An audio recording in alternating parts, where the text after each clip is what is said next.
नाही का, ते कसं नाकात कुंकू घालून रुमालाला दाखवलं, बघा बघा बघा बघा, झूम करू करू करू करू करू करू, झूम करू करू करू करू करू, असं त्यांच्याच माणसाने नाही का ते बरोबर मोबाईल मध्ये शूट केलं. माणूस नाकात मध्ये असे बोट घालून घालून, रुमाल घालून घालून, आणि शिवाय पांढरा रुमाल, हातात मध्ये कुठला रुमाल, नाकात कुंकू टाकलं, आणि माणूस रक्त येतं रक्त, पांढरा रुमाल म्हणजे ते दिसलं पाहिजे बरोबर.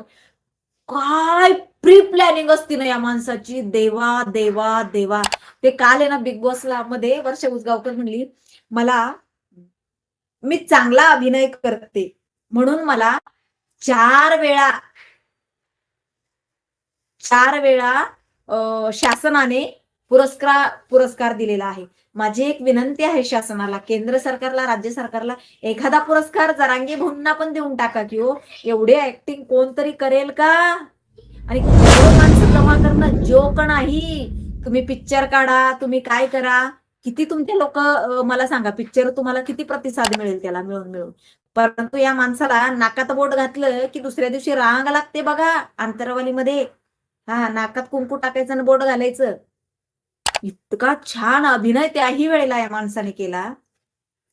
त्यानंतर मला वाटतं आणखी एकदा अभिनय माणसाने केला होता, आणि त्यानंतर आजचा अभिनय तर अगदी ओ माय गॉड. मला त्या अभिनयाचं काय कळनाच, पण थोडस मला काळजी पण वाटतीये. डोक्यात मध्ये चक्कर आली, बेल्ट कमरेला लावला, तो पण शर्टाच्या वर लावला. कसं काय हो? फडणवीसच्या माणसांनी त्यांना हॉस्पिटलमध्ये नेलं नाही, लक्षात ठेवा. त्यांना हॉटेलात घेऊन गेले फडणवीसचे माणसं. फडणवीसच्या माणसांचं काय म्हणणं होतं, आमचे जरांगे पाटील काय जीवानी घालवायचे होते का तुम्हाला? मारण्याचा प्लॅन केला होता यांनी आज आमच्या जरांगे पाटलांना. भोवळ आलेली असताना तुम्ही हॉटेलात घेऊन गेले त्यांना, हॉस्पिटलात का नेलं नाही? ही फडणवीसची चाल आहे बघा, फार मोठी. त्यांच्या अवतीभोवती जे फिरतायत ना, ती फडणवीसची माणसं फिरतायत, लक्षात घ्या.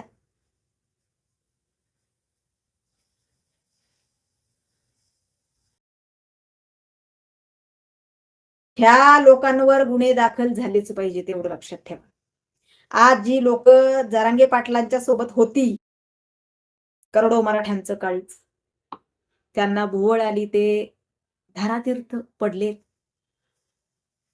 जमिनीवर पडले धारातीर्थ. लढता लढता मराठ्यांसाठी लढता लढता धारातीर्थ पडलेत जमिनीवर.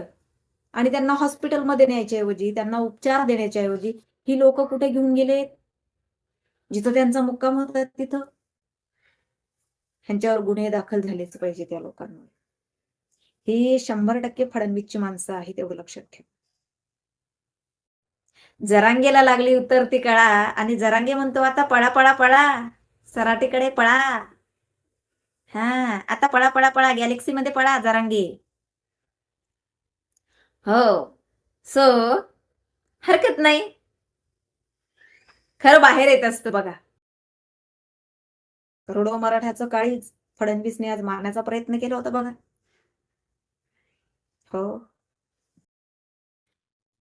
तर काय माहिती का, एकंदरीत ज्या वेळेला समाजाने पाठ फिरवली, सच्च्या समाजाला कळून गेले की या माणसाला महाराष्ट्रामध्ये बांगलादेश सारखं वातावरण तयार करायचंय. कारण यांनी याच्या तोंडाने सांगितलंय, सरकारने जर आरक्षण दिलं नाही आम्हाला, फडणवीस, बांगलादेश सारखं आम्ही वातावरण तयार करू. यस, बिलकुल.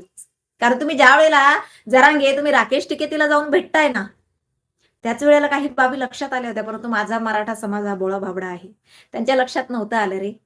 तुझं कटकारस्थान त्यांच्या लक्षात आलं नव्हतं. परंतु देव आहे आणि हे कलियुग आहे. मी वारंवार सांगते, इथे करा आणि इथेच भरा, इथे करा आणि इथेच भरा. भर त्याच्याकडे पण वेळ नाही आता त्याला, तुमच्या पापांना सजा देण्यासाठी. तो इथेच तुम्हाला भोगायला लावतोय, आणि ह्याला भोगावं लागणार. मी काल पण बोलले. त्यामुळं फार बरं वाटलं मला की समाजाचे डोळे उघडलेत, आणि छत्रपतींच्या भूमीने, छत्रपतींच्या दोन्ही ठिकाणच्या गादीने, सातारा आणि कोल्हापूर, दाखवून दिली जागा काय आहे. तिथे खोट्याला थारा नाही हो, लक्षात ठेवा. आणि साताऱ्यामध्ये तर नाहीच नाही. उदयनराजे भोसलेंचं सातारा आहे हो. तिथे चुकीला माफी नाही, एवढं लक्षात ठेवा. कारण महाराजांच्या बाबतीमध्ये चुकीचा प्रचार करण्यात आलेला होता ना, लोकसभेच्या निवडणुकीमध्ये, तो या जरांगेनीच केलाय. त्यामुळं काय झालं, ज्या लोकांनी याचं ऐकून महाराजांना कमी मतदान केलं किंवा महाराजांना मतदान केलं नाही, तीही लोकं याच्यावर रागावलेली होती, की साल्या तुझं ऐकून आम्ही आमच्या महाराजांना डावलण्याचा प्रयत्न केला.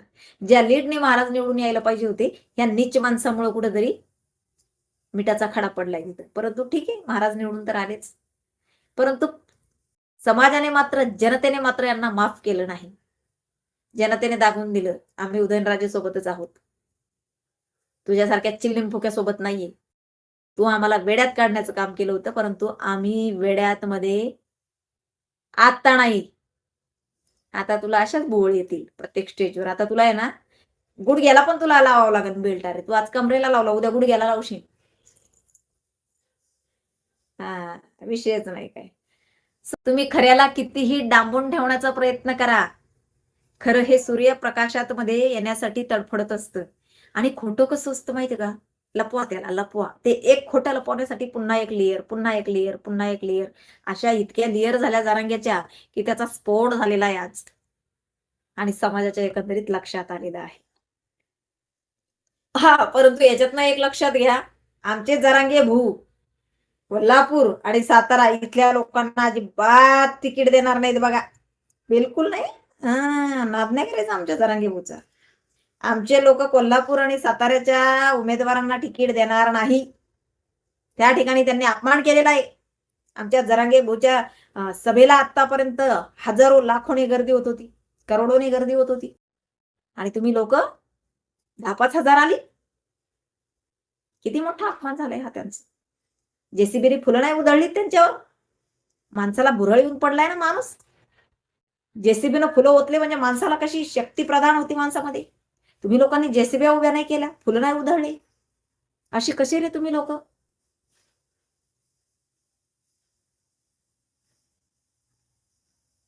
हरकत नाही, तुमच्या समोर ज्या सत्य घटना आहे त्या मी मांडत असते आणि मांडत राहणार. पुन्हा एकदा सांगते, की ज्या वेळेला चक्कर येऊन पडली त्यावेळेला माणसाला दवाखान्यात मध्ये नेत असतात तो. माणसाला उचलून आराम करण्याच्या ठिकाणी नेत नसतात.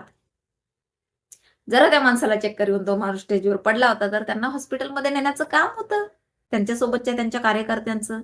त्यांनी त्यांना कुठं नेलं, त्यांच्या मुक्कामाच्या ठिकाणी. याचं कारण काय, जरांगेला काहीही झालेलं नव्हतं. जरा त्याला खरंच काही झालं असतं त्यांनी हॉस्पिटलमध्ये नेलं असतं. हा त्यांचा प्री प्लॅनिंग केलेला गेम होता, की समाजाला वेड्यात काढायचं.